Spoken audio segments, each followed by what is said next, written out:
बोलती पुस्तके. ज्यांना वाचनाचा नाद, त्यांना बोलती पुस्तके घाली साद. आमचं चॅनल सबस्क्राईब करा आणि सबस्क्राईब करायला इतरांनाही सांगा. नमस्कार श्रोते मित्र हो. बोलती पुस्तके सादर करत आहे लेखक श्री दशरथ गावडे लिखित कादंबरी फेरा, प्रकरण 10. संजय व उमेश झपाझप पावले उचलत चालले होते. रस्त्यावर चीट पाखरूही दिसत नव्हतं. अशातच ते निर्जन रस्त्यावरनं चालता चालता अचानकपणे उमेशच्या मनात दुसरीच एक जीवघेणी भीती येऊन दाखल झाली. त्याची पाचावर धरण बसली. पटकन त्यानं मनातली भीती संजयच्या कानात हळूच सांगितली. कर्नाटकातल्या हिडकल गावाजवळ घटप्रभा नदीवर एक मोठं धरण बांधायला चालू होतं व त्या धरणाला बळी देण्यासाठी लहान मुलांना पकडून नेऊन धरणाच्या भिंतीत जिवंत गाडलं जातं. मुलांना धरणाच्या आहारी दिलं जातं हे सर्व दोघांनाही ऐकून माहिती होतं. आहारी देणं म्हणजे बोलीभाषेत आराला देणं.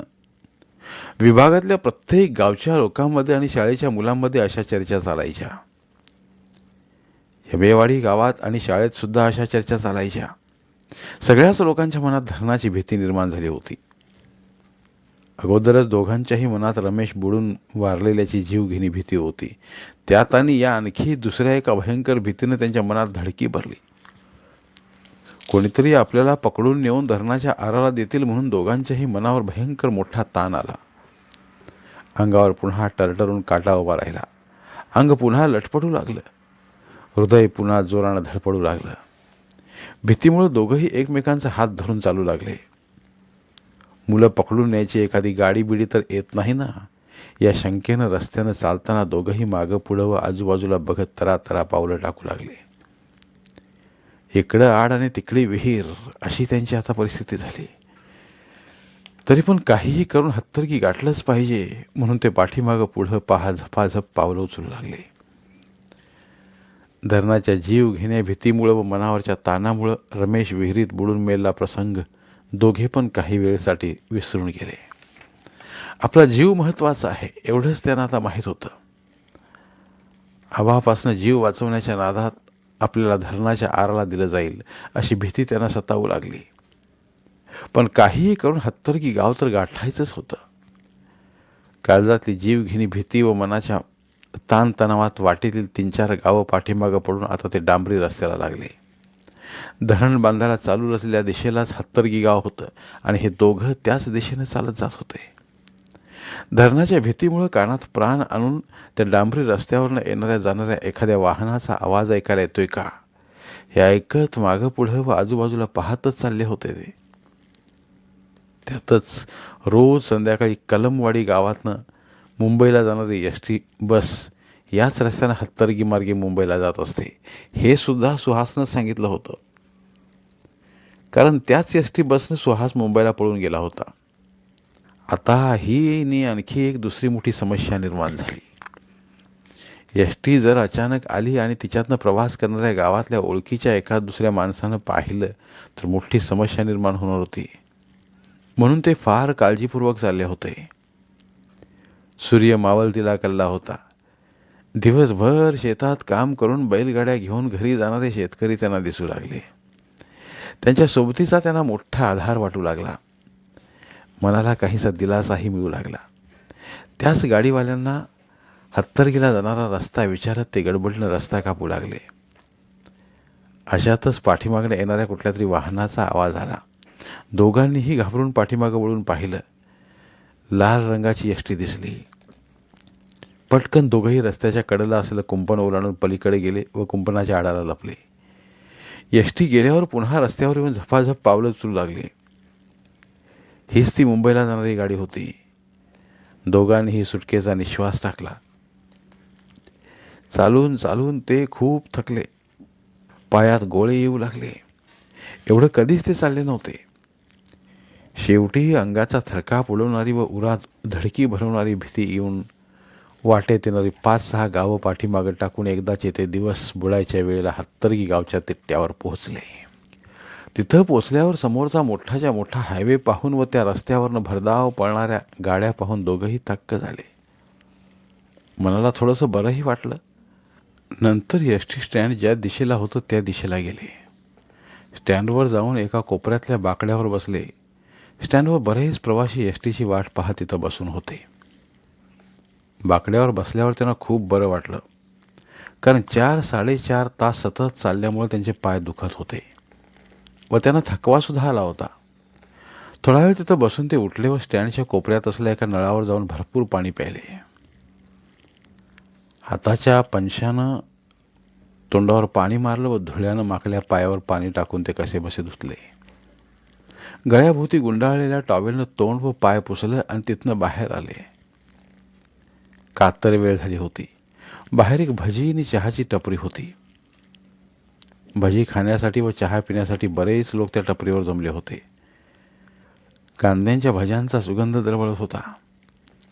टपरीच्या मागे पुढे आपापले ट्रक टेम्पो थांबवून तिथल्या बाकड्यावर बसून ड्रायव्हर व क्लीनर भजी खात व चहा पित होते. दोघंही तिथं जाऊन सहज थांबल्यासारखं पाठमोरे थांबले.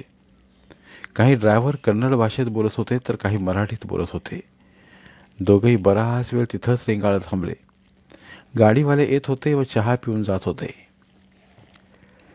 इथली भजी खाऊन चहा पिला की वाटेत कुठेच थांबून काय खावावंसं बी वाटत नाही आणि कुठला चहा बी पिवावासा वाटत नाही बघ. एवढी चांगली भजीनी चहा मिळतो या इथं. आता डायरेक्ट साताऱ्याच्या पुढे एक हॉटेल आहे, तिथं जेवायला थांबायचं.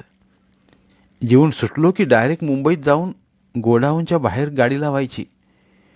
मग कुठं थांबायचं नाही, म्हणजे आम्ही लवकर पोचलो की जरा नीज काढायला मिळते या. वय वय तसंच करूया बघ. असं कोणीतरी बोलत असताना त्याने आवाज ऐकला. संजयने हळूच मान वळवून पाहिलं. गर्दीमध्ये तिथल्या एका बाकड्यावर बसून दोघेजण भजी खाता खाता बोलत होते. संजयने डोळ्याने इशारा करून उमेशला सांगितलं. दोघंही तिथं तसेच पाठमोरे रेंगाळत उभे राहिले. हे इथल्याच कुठल्या तरी ट्रकचे किंवा टेम्पोचे ड्रायव्हर आणि क्लीनर आहेत असे ते समजून गेले. दोघांचं सगळं ध्यान आता त्यांच्यावर लागून राहिलं. मध्ये मध्ये दोघंही माना वळवून त्यांच्याकडे चुरून पाहू लागले. चहा पिऊन झाल्यावर त्यांनी पैसे दिले व आपल्या वाहनांकडे जाऊ लागले. तसं संजयनं उमेशकडे पाहून त्याला डोळ्याने इशारा केला व तो त्यांच्या पाठीमागणं चालू लागला. उमेश समजून गेला आणि तोही धडधडत्या हृदयानं संजयबरोबर चालू लागला. दोघंही सहज चालल्यासारखे चालत त्यांच्या पाठीमागणं जाऊ लागले. ड्रायव्हर व क्लीनर तिथं उभ्या असलेल्या एका ट्रकमध्ये चढले. तेवढ्यात संजय व उमेश त्या ट्रकच्या पाठीमागे जाऊन उभे राहिले. ट्रक चालू झाल्याच दोघंही पाठीमागच्या बाजूने उडी मारून ट्रकमध्ये चढले. ट्रक पूर्णपणे रिकामा होता. त्यात एक ताडपत्री पडली होती. दोघांनी पटकन ती ताडपत्री अंगावर उडून घेतली व आडवे पडले. त्या घाबरल्या अवस्थेत दोघांच्याही नाकातून गरम श्वासाचे उसासे निघू लागले. दरदरून घाम फुटला. कोणतीही हालचाल न करता ते गप्पच पडून राहिले. योगायोगानं मुंबईला जाणारा रिकामा ट्रक त्यांना मिळाला होता. दोघांना पण हायसं वाटलं. हायवेवरनं ट्रक भरधाव वेगानं पळू लागला. ट्रकच्या घरघरीत आपण कुठल्या तरी घोर अरण्यात हरवत जात आहोत असं त्यांना वाटू लागलं. आपलं पुढं काय होणार आहे हे त्यांना माहीत नव्हतं. काळाच्या उदरात पुढं काय दडलं हे कुणालाच माहीत नसतं. तसं त्या दोघांनाही माहीत नव्हतं.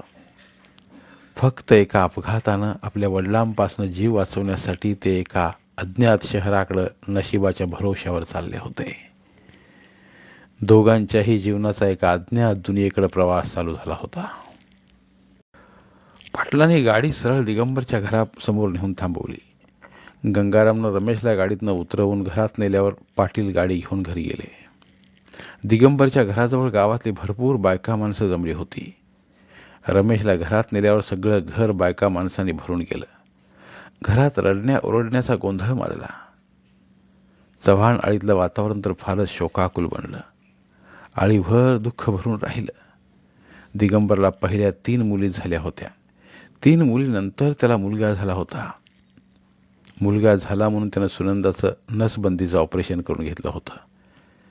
तो एकुलता एक असला त्याचा मुलगाही आज काळानं हिरावून नेला होता. पाटलांनी सांगितल्याप्रमाणे महादेवानं व श्रीपतीनं सायकलीवरनं जाऊन दिगंबरच्या तिन्ही मुलींना व पाहुण्यांना निरोप दिला होता. नारायण आणि तुकाराम गावातल्या इतर माणसांना सोबत घेऊन सरणाच्या तयारीला लागले होते. गाडी घरासमोर थांबवून पाटलांनी बैलांना सोडून तिथंच गाडीच्या दांडीला बांधलं व गडबडनं चौगले डॉक्टरांच्या दवाखान्याकडे गेले. दवाखान्याच्या पायऱ्यावर शामराव, शांता, रुक्मिणी, शारूबाई, संगीता, सुनीता हे सर्वजण दळवत तोंड करून बसले होते. गावातली काही बायका माणसं सुद्धा तिथे जमली होती. कुणाकडेही न बघता पाटील सरळ आत गेले. पाठीमागने शामराव पण आत गेला. आशाला बाकड्यावर आडवं पाडलं होतं व तिला सलाईन लावलं होतं. डॉक्टर साहेब, कशी काय माझी पोरगी? आत गेल्या गेल्याच डॉक्टरांकडे पाहत पाटलांनी काळजीने विचारलं.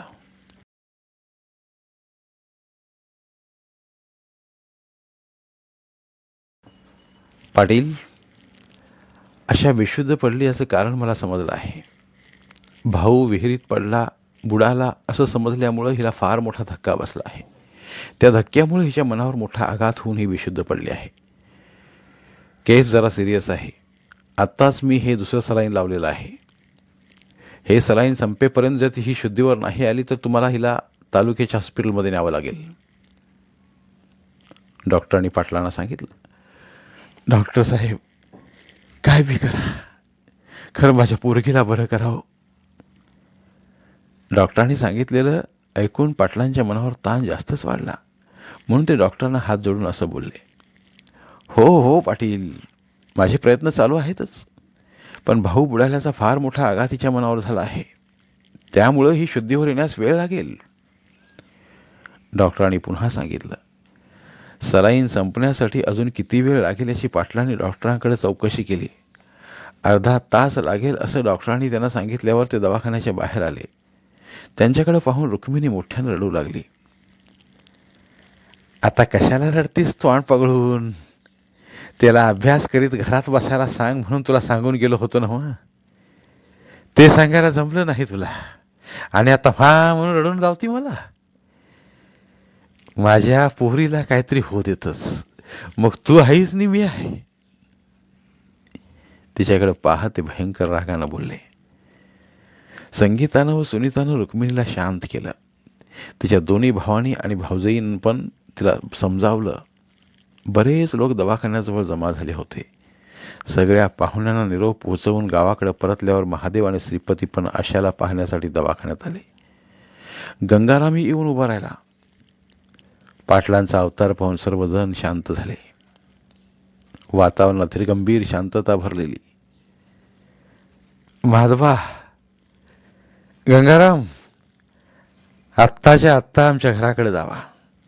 बाब्या आणि उम्या घरला आल्यात काय ते बघा. जर त्या आल्या असतील तर त्यांची गळपट धरून त्यासनी हित वडीत आणा आणि त्या यमेटकर मास्तराच्या पोराला आणि त्या दळव्याच्या पोराला बी धरून तरकडीत वडून घेऊन येवा. अचानक पाटलांनी महादेवाला आणि गंगारामला असं मोठ्यानं सांगितलं. होय पाटील, त्या सगळ्यांची गळभेट धरूनच त्यासनी वडीत घेऊन येतो आम्ही. पाटलांचा अवतार बघून महादेव लगेच त्यांना बोलला व दोघंही निघून गेले. पाटलांनी संजयचं आणि उमेशचं नाव घेतल्यावर सगळ्या पोरांबरोबर उमेश पण पोहायला गेला होता हे शामरावला आता कळलं. त्या गोंधळात त्यानं ती चौकशी केलेली नव्हती. त्यामुळे पोहणाऱ्या पोरांमध्ये उमेशसुद्धा होता हे त्याला आत्तापर्यंत माहीतच नव्हतं. त्याचं सगळं ध्यान आशाकडं पाण्यात बुडून वारलेल्या रमेशकडं होतं. पण आता उमेशचं नाव समजल्यावर त्यांचंही मन रागानं तोही फुसफुसू लागला. पाटील तिथल्या कट्ट्यावर बसून राहिले. त्यांच्या अंगातील नस आणि नस रागामुळे फणफणत होती. शामराव पण त्यांच्या बाजूला बसला. अख्ख्या गावाला रामराव पाटलांचा राग माहीत होता. ते एकदा खवळले की मागं पुढं बघत नसत. त्या प्रकरणाचा सोक्षमोक्ष लावूनच शांत बसत असत. दवाखान्याच्या आवारात निशब्द शांतता होती. पोरांना धरून आणल्यावर पाटील त्यांना जीव जाईस्तोवर मारणार हे सगळ्या लोकांना कळून चुकलं. सगळे एकमेकांकडे पाहत गप्प उभे राहिले.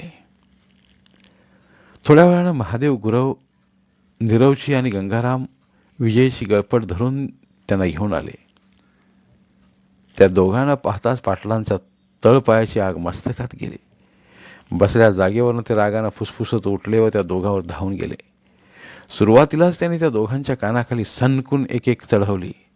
त्या जोरदार थपडेमुळे नीरवच्या व विजयच्या डोळ्यांसमोर काजवे चमकले. त्यांना भिरभिरी आल्यासारखी झाली. ही दोघंच गावली होय रे तुम्हासने? आणि ते आमची दोघं कुठं आहे चुक्काळीची? नीरवची व विजयची गच्छांडी धरून महादेवकडे आणि गंगारामकडे बघत पाटील रागानं बोलले, तुमच्या दोन्ही बी घरासनी कुलूप लावला आहे. बाब्या आणि उम्या अजून घराला यायला नाहीत. हे दोघंच गावलं आमच्या तावडीत. ह्यो निर्व्या भाताच्या तट्ट्यात दडून बसला होता आणि ह्यो इजा कणगीच्या मागे दडला होता. आम्ही या दोघांची बी गळफट धरली नाही, ह्यासनी वडीत घेऊन आलो. महादेवनं सांगितलं. बरं सुक्काळीच्यानं कोणी सांगितलं होतं रे तुम्हाला पोहायला जायला? तुमच्या आईला तुम्हासनं आता धावतोच माझा इंगा. नीरवकडं व विजयकडे पाहत पाटील रागानं असं बोलले व त्यांनी गर्दीत उभ्या असलेल्या एका म्हाताऱ्याच्या हातातली काठी हिसकावून घेतली. पहिल्यांदा नीरवच्या हाताला पकडून त्याला बडवू लागले. त्याच्या लवण्या फोडू लागले. नीरव गयावया करत ओरडू लागला. पण रागाच्या भरात काही बाई बोलत त्याला ते बडवतच राहिले. नीरवला मार खाताना पाहून विजय उभ्या जागीच लटपटू लागला. नीरव नंतर माझा पण नंबर लागणार असा विचार करून तो घाबरून रडू लागला. तेवढ्यात पाटील, पोरं बारकी आहेत, अगोदरच ती भ्याल्यात असं म्हणून गंगाराम त्याच्या हातातनं नीरवला सोडवून घ्यायला लागला. पण पाटील रागानं एवढं बेभान झाले होते की त्याने गंगारामला दूर ढकलून दिलं. त्या धक्क्यामुळे तो बाजूला जाऊन पडला. गंग्या, तू मध्ये पडू नकोस. ह्यासनी आज माझा हिसकाच धावतो की नाही ते बघ.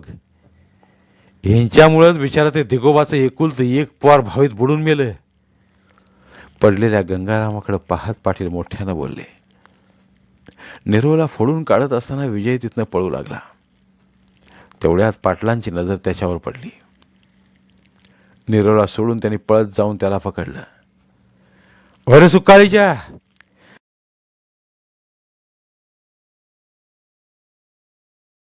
बघायच्या सवरायच्या अगोदर बाब्या भावीत बुडलं म्हणून सांगतोस? माझ्या आशाकाला काहीतरी होऊ देतच. ज्या अवकानं फोडून काढून तुझं चमडच लोळीतो की नाही बघ. असं म्हणत ते विजयच्या हाताला पकडून त्यालाही काठीनं बदलू लागले. त्याचा बाक काढू लागले. तात्या, अहो तात्या, माझं ऐकून घ्यावा. अहो माझं ऐकून तरी घ्यावा.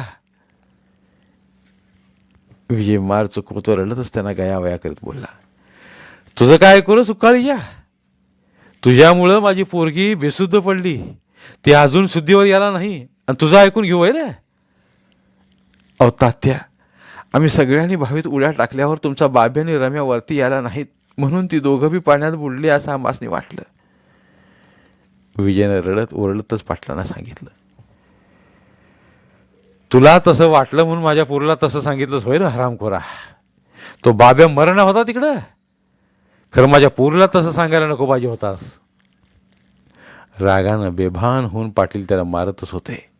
तेवढ्यात गंगाराम, महादेव, श्रीपती व नारायण या सर्वांनी पाटलांना घट्ट पकडून ठेवलं व पाटील शांत व्हा, शांत व्हा असं म्हणत विजयची त्यांच्या तावडीतनं सुटका केली. सोड मला, सोडा मला. ह्या दोघांनी आज मी जन्माची हातधलच घडवतो की नाही बघा. पाटील असं खवळून बोलत होते, उसळत होते. नीरवच्या व विजयच्या पाठीवर, हातापायावर पाठीचे वळ उठले होते. सुटका झाल्यावर जीव वाचला म्हणून अंग चोळते तिथनं दणका पळून गेले. धन्यवाद. उर्वरित कादंबरी पुढील भागात.